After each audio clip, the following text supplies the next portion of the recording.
ಹಾಲ ಕಾಯಿಸಿ ಹೆಪ್ಪನಿಕ್ಕಿ ಕಡೆದೊಡೆ ಮೊದಲು ಮೇಲೆ ಕಾಣದ ಬೆಣ್ಣೆ ತೇಲಿ ಬರುವಂತೆ ಬಾಳನೀ ಜಗದ ಮಂತುವು ಕಡೆಯಲೇಳುವುದು ಆಳದಿಂದಾತ್ಮಮತಿ ಮಂಕುತಿಮ್ಮ.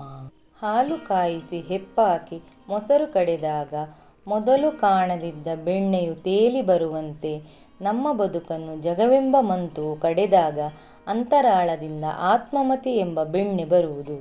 ಮಂಕುತಿಮ್ಮನ ಸೂಕ್ತಿಯು ನಮ್ಮ ಜೀವನದ ತಾತ್ವಿಕ ಅರ್ಥವನ್ನು ಅರ್ಥ ಮಾಡಿಕೊಡುವ ಶ್ರೇಷ್ಠ ಉದಾಹರಣೆಯಾಗಿದ್ದು, ಅತಿ ನಿಖರವಾದ ಗಹನವಾದ ಅಂಶಗಳನ್ನು ಸಾಮಾನ್ಯ ಜೀವನದ ದೃಶ್ಯಗಳ ಮೂಲಕ ವಿವರಿಸುತ್ತದೆ.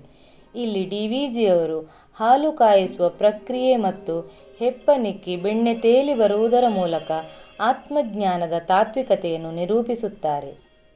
ಹಾಲು ಕಾಯಿಸಿ ಹೆಪ್ಪಿಟ್ಟು ಮೊಸರು ಕಡೆದಾಗ ಬೆಣ್ಣೆ ತೇಲಿದಂತೆ ನಮ್ಮ ಬದುಕನ್ನು ಜಗದ ಮಂತುವು ಕಡೆದಾಗ ಆತ್ಮಜ್ಞಾನವು ಆಳದಿಂದ ಪತ್ತೆಯಾಗುತ್ತದೆ. ಇದನ್ನು ವಿಭಜಿಸಿ ನೋಡಿದರೆ ಹಾಲು ನಮ್ಮ ಜೀವನದ ಪ್ರತೀಕವಾಗಿದೆ. ಅದೇನೋ ಸಾಮಾನ್ಯವಾಗಿದೆ, ಸರ್ವರಿಗೂ ಇರುವಂಥದ್ದು. ಆದರೆ ಹಾಲು ಹೇಗೆ ಕಾಯಿಸಿ ಹೆಪ್ಪು ಹಾಕಿದಾಗ ಮೊಸರಾಗುತ್ತದೆಯೋ ಹಾಗೆಯೇ ಜೀವನದ ಕಠಿಣ ಸಂದರ್ಭಗಳು, ಬವಣೆಗಳು ನಮಗೆ ಹೊಸತೊಂದು ಅನುಭವವನ್ನು ತರುತ್ತವೆ. ಹಾಲನ್ನು ಕಾಯಿಸುವ ಕಾರ್ಯದಲ್ಲಿ ಮೊದಲು ಏನೂ ಸ್ಪಷ್ಟವಾಗಿ ಕಾಣಿಸುವುದಿಲ್ಲ. ಹಾಲು ಬಿಸಿ ಆಗುತ್ತಿದ್ದರೂ ಅದು ಬದಲಾವಣೆಗೊಳ್ಳುವುದಿಲ್ಲ ಎಂಬಂತೆ ಕಾಣುತ್ತದೆ. ಆದರೆ ನಿಜಕ್ಕೂ ಅದರೊಳಗೆ ಪರಿಕ್ರಮ ನಡೆಯುತ್ತಾ ಇರುತ್ತದೆ. ಇದನ್ನೇ ಮಂಕುತಿಮ್ಮ ಜೀವನದ ಅನುಭವದೊಂದಿಗೆ ಹೋಲಿಸುತ್ತಾರೆ. ಬದುಕಿನ ವಿವಿಧ ಪರಿಸ್ಥಿತಿಗಳು ಮತ್ತು ಸಂಕಷ್ಟಗಳು ಕಣ್ಣಿಗೆ ಕಂಡರೂ ಅದು ಅಂತರಾಳದಲ್ಲಿ ಆತ್ಮವಿವೇಕವನ್ನು ಬೆಳೆಸಲು ಸಹಾಯ ಮಾಡುತ್ತವೆ.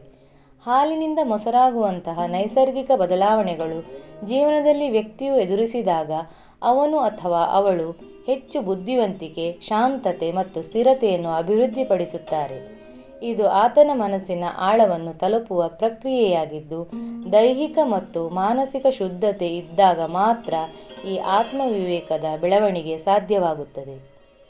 ಮೊಸರು ಕಡೆದಾಗ ತೇಲಿ ಬರುವ ಬೆಣ್ಣೆಯು ಮಾನವ ಜೀವನದಲ್ಲಿ ಅಡಕವಾಗಿರುವ ಆಳವಾದ ಆಂತರಿಕ ಅರಿವು ಅಥವಾ ಆತ್ಮಜ್ಞಾನದ ಪ್ರತೀಕವಾಗಿದೆ. ಬೆಣ್ಣೆ ಹಾಲಿನಲ್ಲಿರುವಂತೆ ಆತ್ಮಜ್ಞಾನವು ನಮ್ಮೊಳಗೆ ಅಡಕವಾಗಿದೆ, ಆದರೆ ದೈಹಿಕ ಅಥವಾ ಭೌತಿಕ ಜಗತ್ತಿನಲ್ಲಿ ನಿರ್ಲಕ್ಷಿತವಾಗಿರುತ್ತದೆ.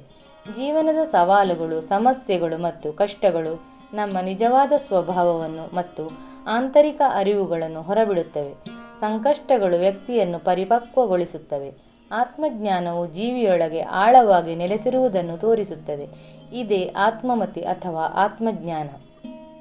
ಜಗವು ಒಂದು ಜಾಲವಾಗಿದ್ದು ಅದು ಮನುಷ್ಯನನ್ನು ಮೋಹಗೊಳಿಸುತ್ತದೆ.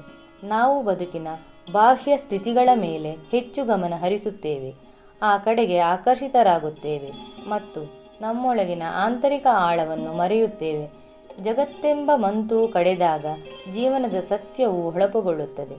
ಆತ್ಮಮತಿ ಎಂಬುದು ಇಲ್ಲಿ ಆಳವಾದ ಮಾನಸಿಕ ಸ್ಥಿರತೆ, ಜ್ಞಾನ ಮತ್ತು ಶಾಂತಿಯ ಪ್ರತೀಕವಾಗಿದೆ.